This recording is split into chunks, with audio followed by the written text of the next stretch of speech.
Senhor presidente, senhor ministro, deputado Rogério Marinho, relator, queria, em primeiro lugar, deputado, ministro, ter um diálogo muito franco com Vossa Excelência e pedir que Vossa Excelência prestasse atenção no que a oposição tem para dizer. Eu tenho aqui com requerimentos de informação e, primeiro, eu queria colocar o seguinte: em outros governos, nós temos ministros da Fazenda, da Previdência, né, da Economia e do Planejamento. Vossa Excelência é tudo. Só que Vossa Excelência só fala da Previdência. Isso significa o quê? Quando Vossa Excelência vem aqui, Vossa Excelência só fala em cortar gastos. A proposta de Vossa Excelência é cortar gastos. Então, em segundo lugar, por que o ministro da Economia não pode aumentar a arrecadação fiscal? Taxar lucros e dividendos, por exemplo. Grandes fortunas, grandes heranças, impedir a sonegação fiscal, a elisão e evasão fiscal, cobrar dívida ativa, que alguém diz que não tem, mas tem. O Itaú, por exemplo, deve 400 milhões e não está falido. Então, tudo isso devia fazer parte da agenda.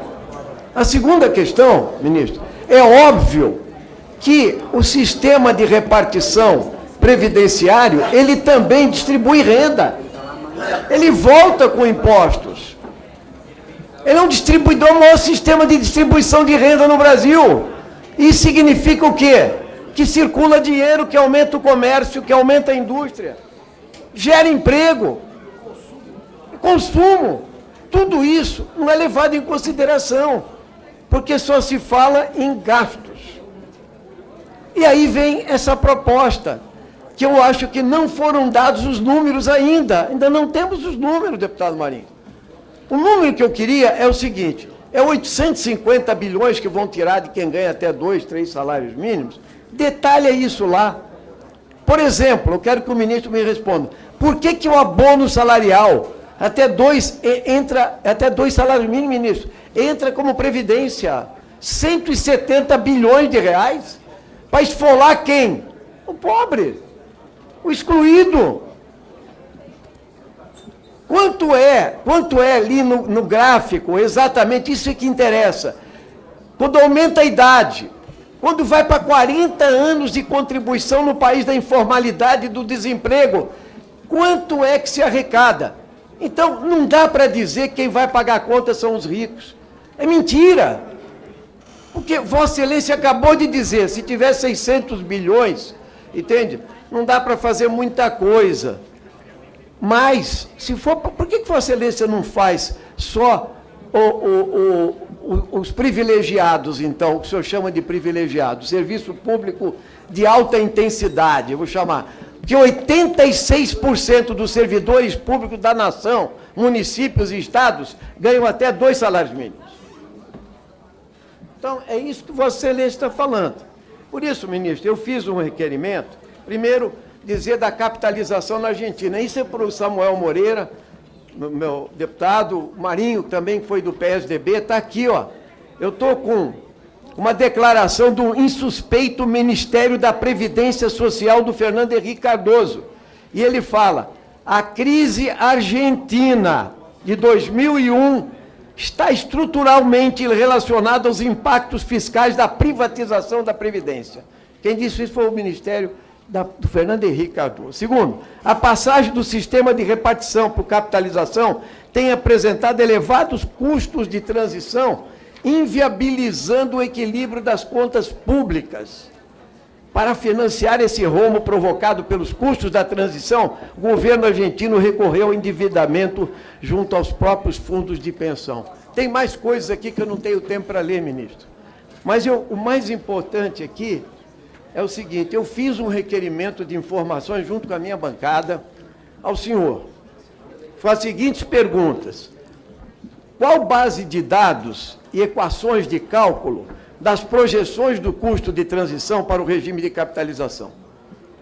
Segundo, quais os cenários de implantação do regime de capitalização? Terceiro, quais as estimativas dos impactos fiscais em cada ano, no RGPS, no RPPS, em valor nominal do PIB? E que receitas tributárias serão utilizadas no futuro para cobrir o custo da transição. Vossa Excelência me respondeu todas as perguntas com essa resposta padrão aqui, que eu vou ler agora.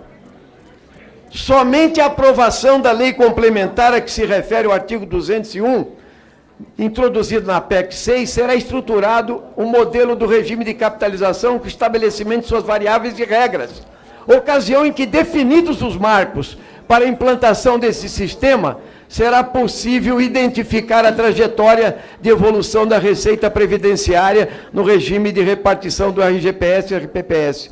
Quer dizer, Vossa Excelência não me respondeu, mas eu tenho uma gravação de Vossa Excelência numa palestra sua no Banco Central do Brasil.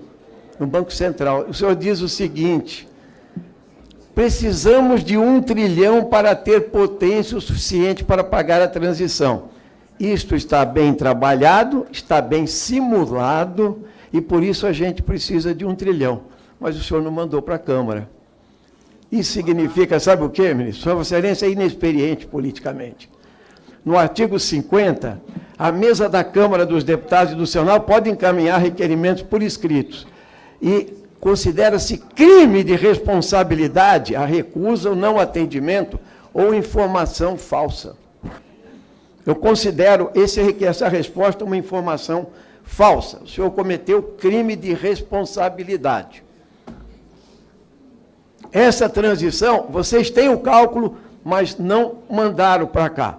Por isso, ministro, eu vou me dar ao luxo, me permita, de fazer um ato simbólico, mostrando aqui agora. Deputado Ivan, isso é permitido, deputado. Senhor deputado,